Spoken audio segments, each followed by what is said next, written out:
friends, so let's talk about retirement and what I mean by retiring, because my inclination, I think there might be some misconception of what I'm talking about when I'm talking about retirement, or quitting your crappy old job. Maybe both those things, and I want to put it in context. And so when I talk about quitting your crappy old job and or retirement, what I mean by that is you're in some kind of job that pays the bills, but you don't like it. And we know for a fact that there's many people who are in some kind of job that pays the bills, but they don't like. In fact, they've done surveys on that, and something like 60 to 70% of the people can't stand their job, even hate it, and that's just sad. And so that's what I'm saying when I say quit your crappy old job. Is I say get out of that. That's causing you.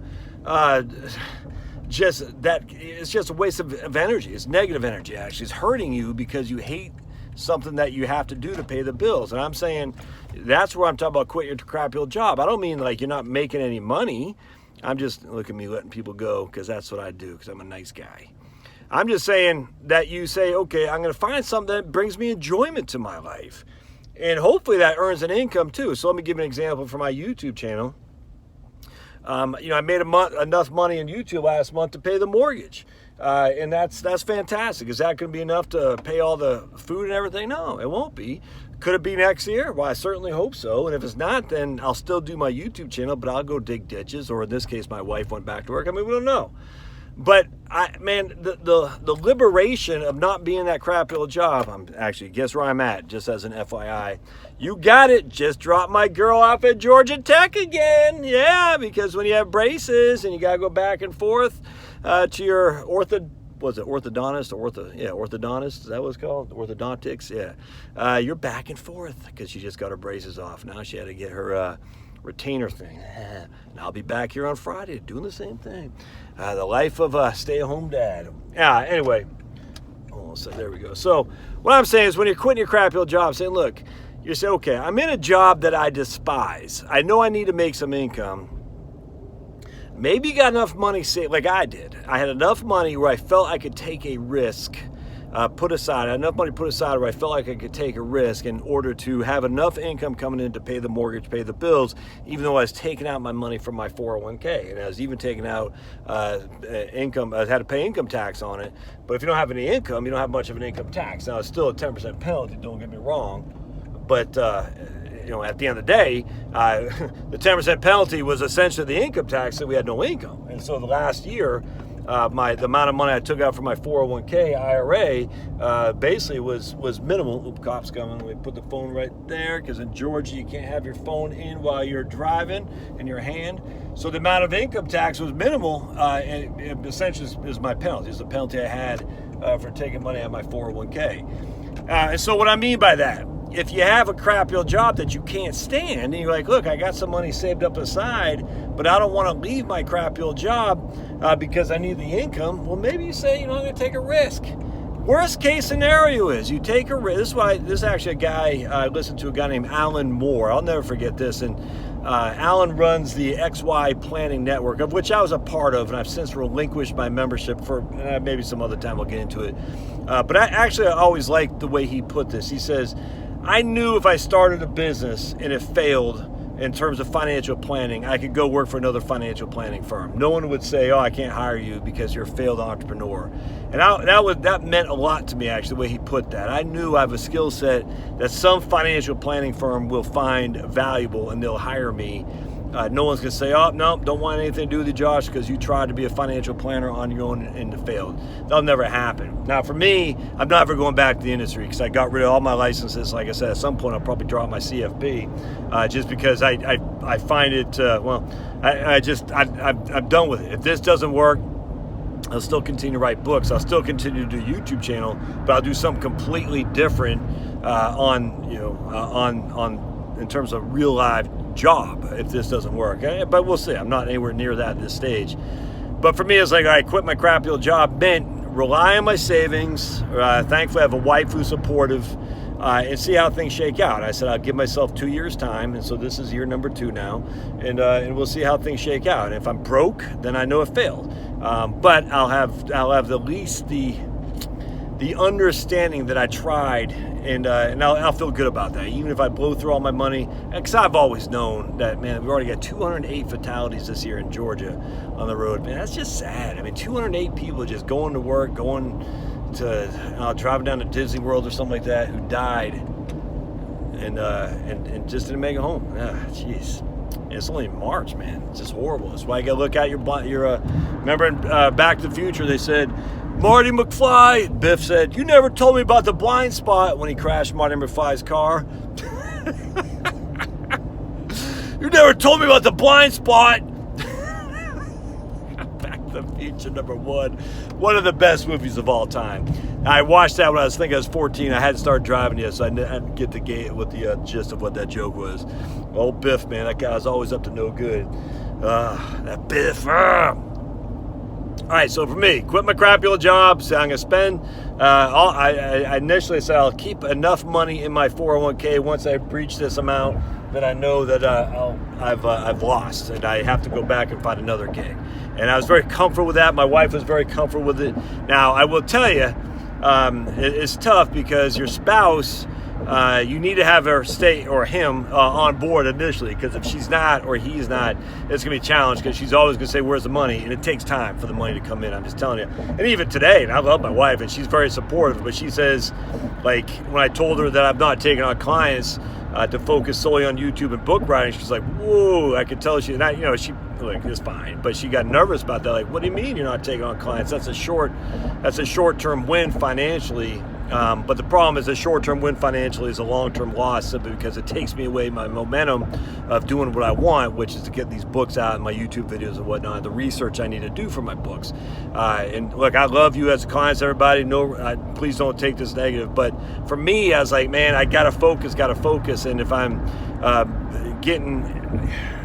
anything is getting in the way of my focus is a net loss to me. There's no other way, even if the money was good, because I think in the long term it's going to pay off, and we shall see. So my wife was like, but at the end of the day, she knew, she trusts what I'm trying to do here. She knew that I've worked. I worked for 20 years up to this point, saved a lot of money, and we've done well financially because of our choices. So she knew that wasn't just going to one day wake up and start sniffing white powder up my nose.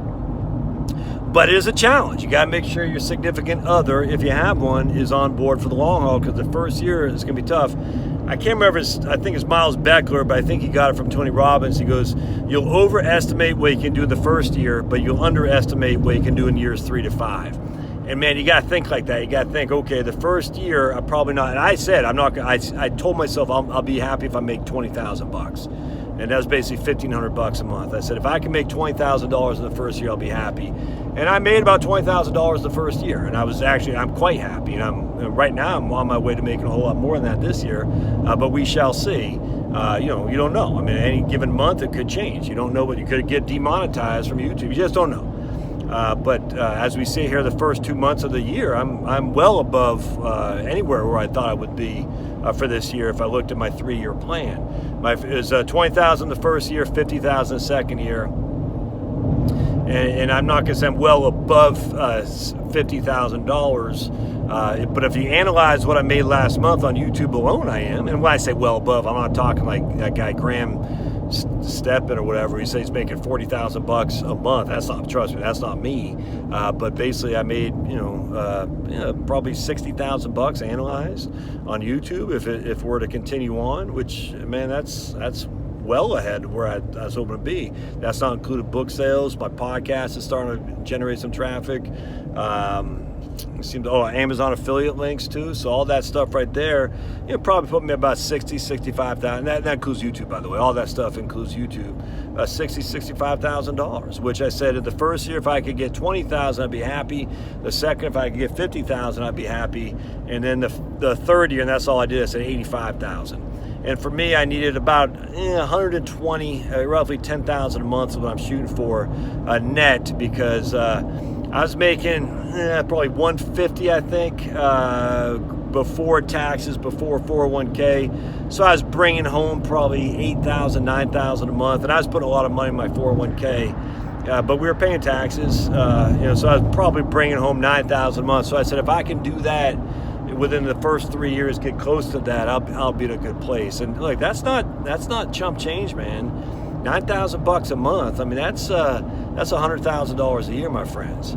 Now, I do have a family of 6. I got 1 in college, 3 at home. We got braces, we got all kinds of stuff. And I'm not expecting I'll be there this year, but I just want to let you know that's what I was kind of competing on. I said, if within 3 years I could be within a spitting distance net, because that's all that matters, net of where I was, I'd be in a good place. And as I'm sitting here, the trajectory right now is for that, and I'm stoked for that. I don't know if it'll come to fruition. I have no idea, but you got to start, and it just, man, you get fired up, man. And I don't know what it is for you. It might be drawing. It might be doing, Celtic, going to these Celtic festivals, playing the bagpipes. I mean, I don't know what it is, but whatever it is you wake up in the morning thinking about, the first thing that you think about, man, just find a way to focus on that. And I bet you can turn that into an income producer. And that doesn't mean you're retired where you're just sitting around smoking cigars on the shuffleboard. I don't mean it like that. For me, quitting your crappy old job and retiring means just literally as synonymous to just doing something you enjoy doing. That way you're not one of these 70% of people who hate their job. I just find that to be bad. You hate your job, I don't know what your health would be, but it can't be good if you're sitting in your car commuting all day long and you're just miserable and you can't wait to go home and sit in front of the TV to watch, 8 hours of football on the weekend. And then you're right back at it in your crappy old job. I mean, that's what I mean. What I mean by crappy old job, I mean by you find something that you want to do that hopefully can earn an income stream. And if you find something you love that you're dedicated to, I bet you can find a way to turn that into an income producer. I bet you can. And that's why I say on YouTube is wonderful. Look, YouTube has its problems. I get that. And one of these days, if I'm ever demonetized, that would be horrible. But YouTube is a way for anyone to get out there and say you can get around the corporate media, network TV of record companies and all that, and just you can do whatever you want. Some of the biggest videos on YouTube have nothing to do with financial planning. They have to do with things like knitting, gaming. I don't know anything about games, but there is an audience for almost anything that's out there. How to use Google Docs. If that's what, and there's a guy, and I don't think he's on the channel anymore. I think he got ticked off of me with my anti-green energy thing. But he was from Florida. He used to talk about his love of Google Docs and Google Sheets and all that. There's an audience who, if you type in Google, how to do Google Sheets, there's an audience for that stuff. I'm telling you. Just go to Google, type in how to do Google Sheets, and you'll see, probably 10,000 search numbers a month. And that's 10,000 people who are searching for that topic specifically each and every month who don't know how to do Google Sheets or are looking for help. Why can't you be one of the people that can gather some of that 10,000 people a month traffic to your website, to your YouTube page, to your podcast, or ideally a combination of all three? Why? There's absolutely no reason you can't do that. You go on Amazon now, you can write a book, a Kindle book. And this is the problem with Amazon Kindle, is some of that stuff can be kind of trite, and you see some of these books, quote unquote, they're not very well produced. They're basically blog posts that people want to say they got a best-selling and vampire alien technology book, so they can say, I'm a bestseller. And some of that stuff's silly, but you can produce a book and get paid on Amazon Kindle, absolutely. You can absolutely do that, and it's not quite free, but it's pretty doggone close. You need an internet connection. You need to have a couple of things in terms of, but basically you don't need it probably costs less than $100 to get a book out there that you potentially could get paid for. And so that's what I mean when I say retirement and quitting your crappy old job. I do not mean them as you're separating from earning an income stream. I mean them that you're trying to do something that brings enjoyment to your life and hopefully financial rewards as well. And my inclination is the more you focus on something you love to do, because you'll do it more and more, the more likely it is that A, you're going to produce some content that is awesome, that people will pay you for in some capacity, and B, the more enjoyment you'll get because you just love doing it. You love it. You love doing, kite making with, spaghetti as a thing to hold it up. I don't know what it is. You love it. And you're like, I'm going to keep doing this. I enjoy it immensely. And you're probably going to be better than most other people who are doing that. And because of that, the people who are into that niche of whatever you are into are going to look at you as a resource, as an expert, because you're so into it, and because you enjoy so much. It's a learning. It really is. It's addictive, and I think you'll do great things. Anyway, that's what I want to clarify. I hope that makes sense. So obviously, do the 4 S's: smash, subscribe, say, which again means comment, and then share. All right, we'll see you next time. Thanks now.